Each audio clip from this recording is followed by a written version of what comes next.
Donald Trump might send Ukraine air defense after all. At least that's what's now being said again. We'll talk about the chaos in the administration in the United States about aid to Ukraine. But we'll also talk about what happened along the front lines and behind them in the SITREP about the war in Ukraine.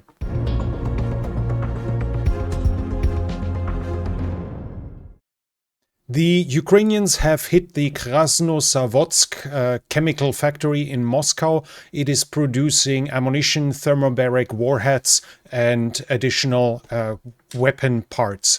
The Ukrainians were struck with a new record in air attacks. 741 aerial objects were used, among them 728 drones as well as 13 missiles. Iskander and Kinshal were used in this attack.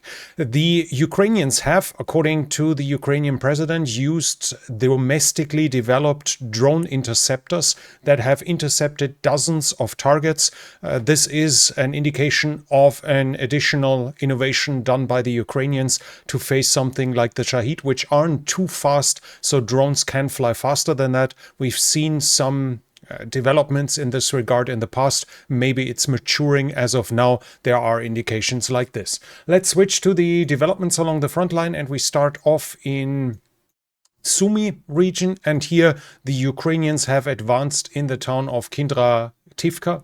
We have geolocation here of the Ukrainians being in the northeast of the town, indicating that the majority of the town is now contested area, at the very least contested, if not already liberated. This might still be a little too early, but with the Ukrainians here, it seems to be clear that Kindrativka is no longer under solid Russian control. That was it, what I have in changes along the front line here from the Sumy region. We switch to Kharkiv, and in Kharkiv I have no change along the front line, but we have a Ukrainian officer saying the Russians are now using drones with 8 to 10 kilograms of explosives in their warhead and 30-kilometer range of their fiber optic cable. He is expecting that soon 50-kilometer cables will pop up, and we have to say 8 to 10 kilograms of warhead, if he's right with this, should be gigantic drones and obviously a significant damage potential. Also, the Ukrainians are reporting more attacks close to Milove, but no confirmation that anything has changed, so those attacks have failed. On the whole Eastern Front, I cannot observe any change in territory. Nothing seems to have changed, so the Ukrainians have not lost additional positions, nor have they gained anything there. We move along the front line towards the south of the river Seversky Donetsk. I have no changes in the Seversk direction. In the Konstantinivka direction, we have the Russians east of Bilahora.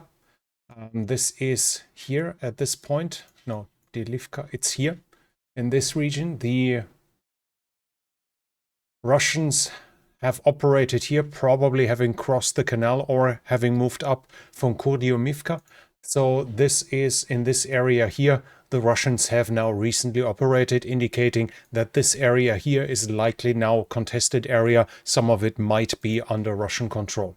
We have a Ukrainian soldier emphasizing that Toretsk is still not fully occupied by the Russians. The deep state map is indicating as much. I have not seen visual evidence of this, though, for quite a while. That was it from Konstantinivka. No other change than that in the Pokrovsk region. Nothing either. The Russians have not further advanced. In Novopavlivka, we have the Ukrainians pushing the Russians back in Dachne. This is visually, we have visual evidence of this, that the Ukrainians were at the westernmost part of Dachne.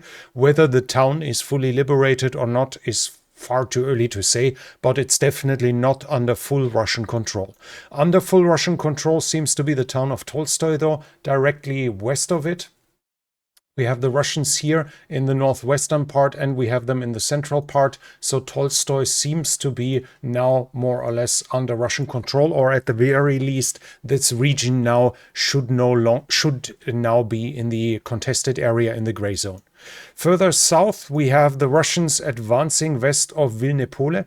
This is close to Velika Novosilka here. We have geolocations of them being directly west of the town, and we have them a little bit further south, also directly west of the town. So either they have bypassed it and encircled it, or more likely this is now fully under Russian control, and thus Vilne Pole has fallen to the Russians. They have now consolidated their control there.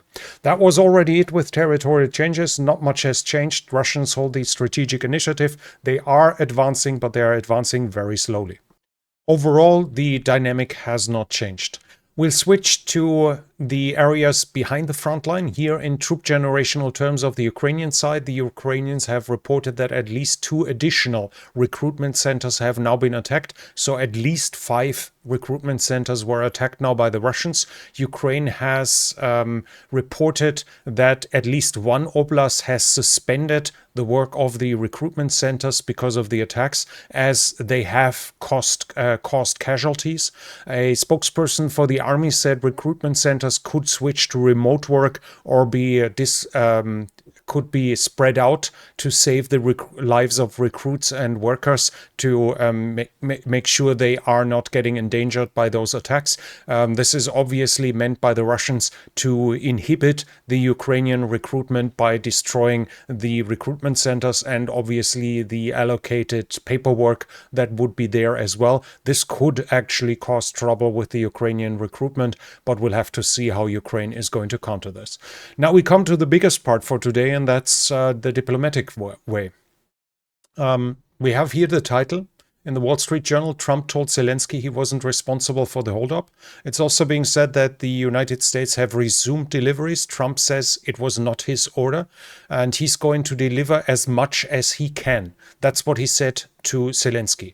The stop of the deliveries was unilaterally decided by the Pentagon, not by an order from Donald Trump. And Donald Trump has said that he wants to send additional weapons to Ukraine to help them defend. We have a spokesperson for the Pentagon saying that at the order, at Donald Trump's direction, the Department of Defense is sending additional defensive weapons to Ukraine. So Trump himself has ordered the delivery of additional weapons. Some media is speaking about 10 interceptors that Trump immediately ordered to be sent. What else is being sent is unclear. There's also consideration about sending an additional Patriot system. According to the from the US themselves, Trump is considering doing this, and there are media reports that Trump has declared that his hesitation to aid Ukraine would mean that the moment he decides to deliver weapons, the war in Ukraine would be, in quotation mark, his war, and thus he would take some responsibility. And as he does not want to do that, he does not want to turn the Ukraine war into his war. That is supposedly one of the reasons why he's hesitating. There's also claims that Trump has asked Merz, the German chancellor, to send a German Patriot battery to Ukraine, so deliver the German equipment, not the personnel, to Ukraine. The US and Europe could share the costs for it. This is kind of important because this would mean that the US are agreeing to actually participate in the payment of additional weapons for Ukraine. It would be expected that the financing would then be marked in the resource fund, obviously, that it wouldn't be paid without any consequences, but it would still be a significant step. Also, the US Secretary of Defense has identified Greece and Germany as a potential donor for a Patriot battery for Ukraine. This shows that Hexas clearly wants to limit the air defense that is leaving the US inventory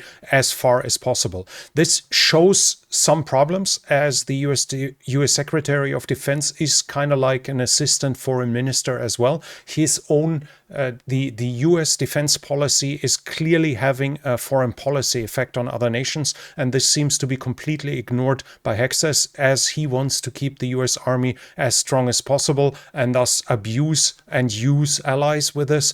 Obviously, neither Germany nor Greece have a sizable air defense that is bigger than they actually need, so he wants to weaken them to stop a weakening of the US defense in itself, and this would weaken allies and thus could harm allied the relationships with allies. The man deciding it, that is interesting, Elbridge Colby, there's an article in Politico about him.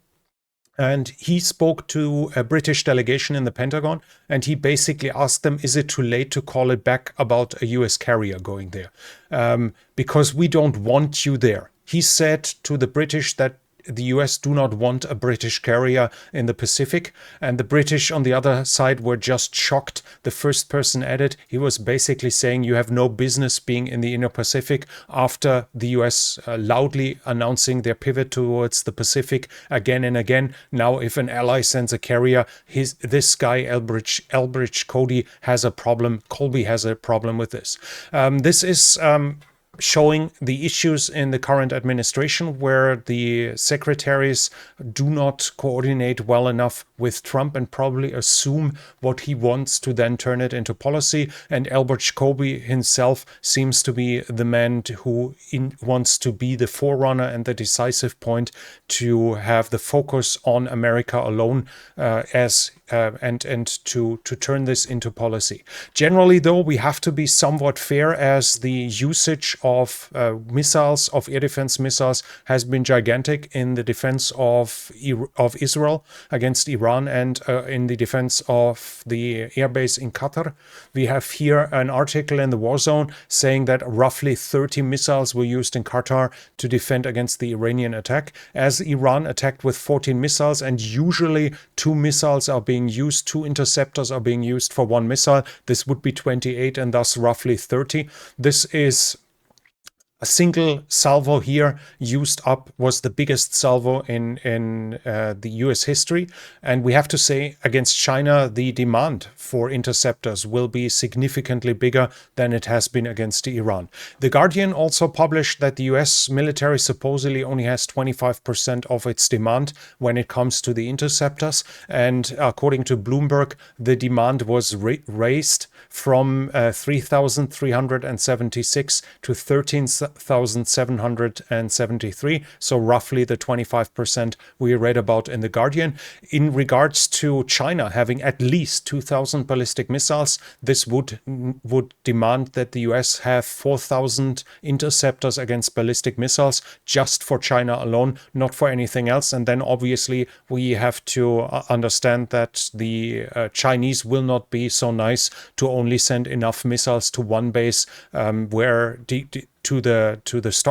to the stockpile. So if they need 4,000, they actually need significantly more, because they will not know up front where the Chinese will focus their attacks. So they need more than the absolute essential at every base in range of the Chinese missile threat. So that 3,376 interceptors were enough for the US.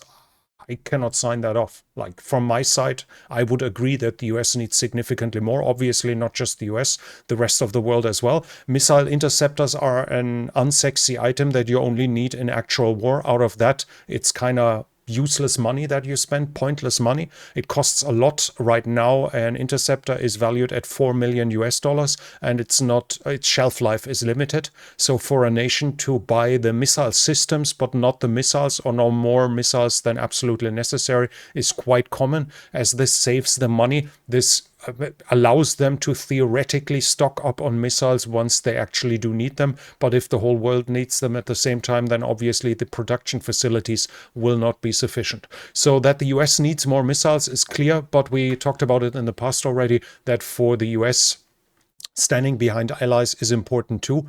But the claims that the US has enough, as the Pentagon itself says, does not add up. Looking at the numbers, the US clearly do not have enough interceptors when we see China as a potential threat. And obviously in this context, it would not just be China, it would be other nations as well against the US might have defend against, especially if, for instance, North Korea is getting involved against South Korea. And if the Russians are attacking NATO inside of Europe, then the demand will be significantly higher than 3,376. So if the Pentagon is saying that they have enough, we probably need to to understand it in the political context as well. The current leadership of the Pentagon is emphasizing the lethality of the US military. Often, so an open admission of we are weak would contradict this and would, out of that perspective, probably encourage China to increase its aggression and maybe start the war. So by openly saying, no, we are well stocked against any potential aggressor,